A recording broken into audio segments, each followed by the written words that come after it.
క్లియర్గా ఇవాళ కోర్టు కూడా ఇవాళ నమ్మడం జరిగింది. ఈ గ్రూప్ 1 ఎగ్జామ్లో ఖచ్చితంగా కాంగ్రెస్ పార్టీ వాళ్ళు పెద్ద ఎత్తున స్కామ్ చేసిండ్రు అని ఇవాళ కోర్టు కూడా, హైకోర్టు కూడా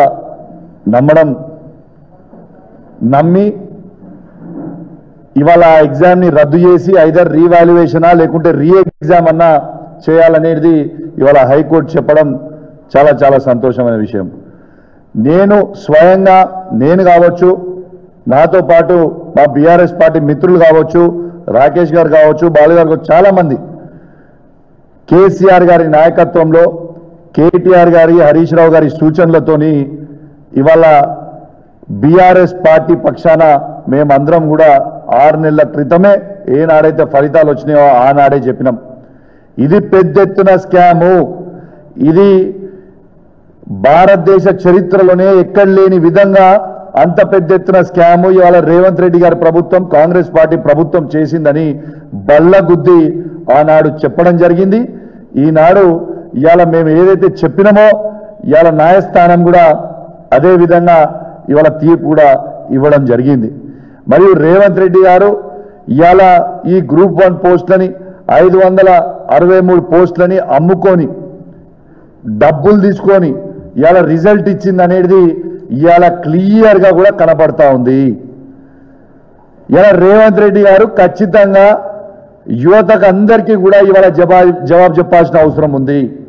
మీరు ఏ విధంగా గ్రూప్ 1 పోస్టులను అమ్ముకున్నారు, ఖచ్చితంగా రేవంత్ రెడ్డి గారి మీద సిబిఐ కేసు వెయ్యాలని నేను బీజేపీ వాళ్ళని కూడా నేను డిమాండ్ చేస్తా ఉన్నాను. ఇలా ఆనాడు బాగా మాట్లాడిన బండి సంజయ్ గారు ఇలా సిబిఐకి ఇలా తనే హోమ్ మినిస్టర్, ఇలా దీంట్లో అక్రమాలు జరిగినాయని స్వయంగా కోర్టే చెప్పింది. ఇలా బండి సంజయ్ గారు ఇలా రేవంత్ రెడ్డి గారి మీద మీరు సిబిఐ ఎంక్వైరీ కోరండి అని చెప్పి నేను డిమాండ్ చేస్తా ఉన్నాను. ఎందుకు కోరరు? ఖచ్చితంగా మీరు కోరాలని నేను డిమాండ్ చేస్తా ఉన్నాను. మరొక్కసారి రుజువైంది ఇలా కేసీఆర్ గారి నాయకత్వంలో ఇలా బీఆర్ఎస్ పార్టీ ఇలా ప్రజలకి జనతా గ్యారేజ్ లాగా ఉన్నదని ఇలా మరొక్కసారి రుజువైందని చెప్పక తప్పదని చెప్పి ఈ సందర్భంగా తెలియజేస్తా ఉన్నాను. అది గ్రూప్ 1 ఎగ్జామ్లు నిరుద్యోగ యువత కావచ్చు, ఇవాళ అదే విధంగా లగచర్ల రైతులు కావచ్చు, ఇవాళ హైడ్రా కావచ్చు, ఇలా ప్రజలకి సమస్య వస్తే ఇలా కేసీఆర్ గారు గుర్తొస్తా ఉన్నారు. ఇలా వస్తూ ఉన్నారు, మా పార్టీ ఆఫీస్కి వచ్చి మాకు ఈ సమస్య ఉంది ఖచ్చితంగా మాకు చెప్పాలని చెప్తా ఉన్నారు. నేను ఆ రోజు దీని మీద గ్రూప్ 1 మీద మాట్లాడినప్పుడు ఇదే కుర్చీ మీద ఇక్కడి నుంచే ప్రెస్ మీట్ మాట్లాడితే ఇవాళ ఇదే రేవంత్ రెడ్డి గారు కాంగ్రెస్ ప్రభుత్వం నా మీద ఎస్సీ ఎస్టీ కేసు పెట్టిరు. ఎంత విచిత్రం ఇది! ఎస్సీ ఎస్టీ కేసు పెట్టి ఇక విచిత్రం ఏంటంటే ఇవాళ పోలీసు వాళ్ళు భవన్కి వచ్చి సీన్ ఆఫ్ అఫెన్స్ ఎట్లయింది, ఏమైందని అడిగే పరిస్థితికి వచ్చింది.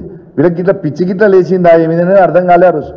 ఆ రోజు మా భవన్ ఇన్ఛార్జ్ అయిన రావుల చంద్రశేఖర్ గారు ఆ రోజు ఫోన్ చేసి కమిషనర్ గారికి, హైదరాబాద్ సిపి గారికి ఫోన్ చేసి అసలు ఏం చేస్తున్నా మీరు అసలు ప్రెస్ మీట్ మాట్లాడితే సీన్ ఆఫ్ మర్డర్ కేసు ఇది, సీన్ ఆఫ్ అఫెన్స్ అని వచ్చుడు ఏంది అని ఆ రోజు మాట్లాడితే మళ్ళీ పోలీసు వాళ్ళు వాపసు పోయినారు. ఇలా రేవంత్ రెడ్డి గారు మీరు ఇట్లాంటి కేసులు పెడితే మీరేదో మా నోరు మూపియాలనుకుంటే నువ్వు కాదు, నీ తాత తరం కూడా కాదు. ఖచ్చితంగా కేసీఆర్ గారి నాయకత్వంలో మేము ప్రజలకి తప్పు జరుగుతుంది అంటే ప్రశ్నిస్తూనే ఉంటాము. నువ్వు నీ కేసులు పెట్టి మమ్మల్ని ఇబ్బంది పెట్టి మా మీద నీ పైచాచిగా ఆనందం పొందుతుండొచ్చు నువ్వు, కానీ మాకేం ఫరక్ పడదు, కుచి బి ఫరక్నే పడతా. కానీ ప్రజలకి ఇబ్బంది వస్తే మాత్రం తప్పకుండా మేము ప్రజల పక్షాన నిలబడతాం, గ్యారెంటీగా నిలబడతాం. ఇవాళ నిలబడతాం, వాళ్ళని ఆదుకుంటాం. మాకు కేసీఆర్ గారు నేర్పించిన సంస్కారం అది. నీ లెక్క ఉట్టి డ్రామాలు చేసుడు, యాక్టింగ్లు చేసుడు, టీవీ ఫోజులు ఇచ్చుడు, పోజులు కొట్టి పోవుడు, చేయి ఊపుకుంటూ పోవుడు మాతో కాదా? మాకు కేసీఆర్ గారు అది నేర్పలేదు. మాకు కేసీఆర్ గారు బాజాబ్తు ప్రజలకి కష్టాలు వస్తే ఖచ్చితంగా వాళ్ళ వెంట ఉండాలి అని మాకు కేసీఆర్ గారు నేర్పిండ్రు. మేము కేసీఆర్ గారి బాటల్లో మేము నడుస్తూ ఉన్నాం. మేము ఆనాడే చెప్పినాం, నిరుద్యోగ యువతకు కూడా, యువతకు మొత్తం కూడా చెప్పినాం, ఈ భారతదేశ చరిత్రలోనే కేసీఆర్ గారు ఇచ్చిన గవర్నమెంట్ ఉద్యోగాలు నోటిఫికేషన్ 2,33,000 ఉద్యోగాలు కేవలం నోటిఫికేషన్ ఇచ్చింది భారతదేశ చరిత్రలోనే కేసీఆర్ గారి ప్రభుత్వం ఒక్కటే. దాంట్లో మేము ప్రభుత్వం ఉన్నప్పుడు దాదాపు 1,60,000 ఉద్యోగాలు నింపినాం. ఇంకా 60,000 మందికి ఎగ్జామ్లు రాపించి రిజల్ట్ పెండింగ్ పెట్టినాం. అంటే 2,32,000 ఉద్యోగాలలో 2,20,000 ఉద్యోగాలు గవర్నమెంట్ ఉద్యోగాలు నింపింది కేసీఆర్ గారి ప్రభుత్వం అని మరొక్కసారి యువత గుర్తు చేస్తా ఉన్నాను. అదేవిధంగా కేసీఆర్ గారి నాయకత్వంలో కేటీఆర్ గారు కూడా ప్రైవేట్ ఉద్యోగాలు ఈ తెలంగాణ రాష్ట్రంలో బెంగళూరుని కర్ణాటకని దాటేసి 10 లక్షల ఉద్యోగాలు ఇవాళ ఇచ్చింది కేసీఆర్ గారు అనేది కూడా ప్రైవేట్ ఉద్యోగాలు అనేది కూడా మీ అందరు కూడా గుర్తుపెట్టుకోవాలా.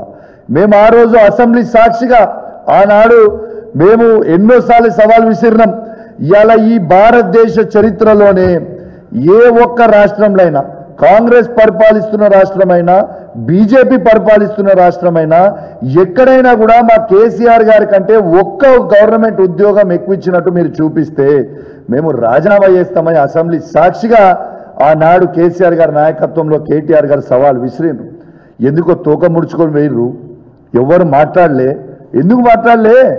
ఎందుకు చూపిస్తలేరు అంటే ఎక్కడ కూడా లేవు. కేసీఆర్ గారు ఇచ్చింది తప్పితే ఎవరు ఇచ్చింది లేదు అనేది స్పష్టంగా ఇలా యువత కూడా అర్థం చేసుకోవాలని మీ అందరు కూడా విజ్ఞప్తి చేస్తా ఉన్నాను. అదేవిధంగా ఇలా రేవంత్ రెడ్డి గారి ముఖం ఎక్కడ పెట్టుకుంటాడు, దీనికి జవాబు చెప్పాలి. ఇలా నువ్వు ఏదో ఆ రోజు పిలిచి మాట్లాడి మా మీద కేసులు పెట్టి మా పిల్లల మీద కేసులు పెట్టి మా వాళ్ళు మాట్లాడాల మీద తీసుకుపోయి కొట్టుడు, నువ్వు ఎన్ని కొట్టినా ఎన్ని కేసులు పెట్టినా దీని మీద జవాబు చెప్పాల్సిన అవసరం రేవంత్ రెడ్డి గారు ఖచ్చితంగా ఉన్నది. ఇలా హైకోర్టే ఇలా తప్పుడు తడక ఇలా తప్పుడు చేసినావు నువ్వు, ఇలా ఖచ్చితంగా రీవాల్యుయేషన్ అని చేయండి, లేకుంటే మళ్ళా ఎగ్జామే రీషెడ్యూల్ చేయండి 8 months లోపల అని స్వయంగా ఇలా హైకోర్టే చెప్పింది. ఎస్, నేను దీని గురించి 6 నెలల ముందే చెప్పిన, మళ్ళా చెప్తున్నా గట్టిగా చెప్తున్నా వినండి. ఇలా రేవంత్ రెడ్డి గారు కాంగ్రెస్ ప్రభుత్వం బరాబర్ గ్రూప్ 1 పోస్టులు అన్ని కూడా అమ్ముకున్నది. వాళ్ళ దగ్గర డబ్బులు తీసుకున్నారు. రేవంత్ రెడ్డి గారు సీఎంఓ ఆఫీసే ఇలా డబ్బులు తీసుకొని వాళ్ళకి పోస్టులు ఇచ్చిండ్రు. దీనికి ఇంకొక ఉదాహరణ కూడా చెప్తా మీకు. ఎందుకు ఇంత ఖచ్చితంగా చెప్తున్నానని మళ్ళొక్కసారి గుర్తు చేస్తా. కేసీఆర్ గారు గ్రూప్ 1 నోటిఫికేషన్ వేసిన రోజు 503 పోస్టులకు వేసి గ్రూప్ 1 నోటిఫికేషన్ వేసిన తర్వాత అదే కంటిన్యూ చేస్తే బాగుండు, కానీ వీళ్ళు అతి కకృతి కదా. దాంతో ఏం చేసిండు, దానికి 50 పోస్టులు వేయించి 563 అని పోస్టులు పెట్టి మళ్ళా ఫ్రెష్గా అప్లికేషన్ పెట్టుకోవచ్చు, ఎవరు పడితే వాళ్ళు మళ్ళీ ఫ్రెష్గా రాయొచ్చు అనేది పెట్టి ఇలా పోస్టులు అమ్ముకున్న చరిత్ర ఇలా ఓటు నోటు దొంగ అయిన రేవంత్ రెడ్డిదే మరొకసారి అడ్డంగా దొరికిపోయిండు. ఇలా 563 మంది పోస్టులు కూడా ఇలా రేవంత్ రెడ్డి గారు లక్షలాది రూపాయలకు అమ్ముకున్నాడు. ఇది సీఎంఓ ఆఫీస్ నుంచి నడిచింది. ఇదేదో నేను చెప్పుడు కాదు, బాగా చెప్తూ ఇలా అభ్యర్థుల పేరు చెప్తే మంచుకుండదు. ఎవరైతే డబ్బులు ఇచ్చిర్రో రేవంత్ రెడ్డి గారి ఆఫీస్లో, రేవంత్ రెడ్డి గారి ఇంట్లో ఎవరైతే పోయి డబ్బులు ఇచ్చి వచ్చిండ్రో అది వాళ్ళే వచ్చి నాకు చెప్పిపోయినరు. అన్నా నా దగ్గర డబ్బులు తీసుకుర్రు, ఇలా పొద్దున్న నుంచి అదే ఫోన్, ఇలా నా దగ్గర డబ్బులు తీసుకొని మా పోస్ట్ ఇచ్చిర్రు, మరి మా ఇవాళ రద్దు అయిపోయినాయి, మా పరిస్థితి ఎట్లా అన్నా అని అడిగారు. రేవంత్ రెడ్డి గారు ఓటు నోటు దొంగ.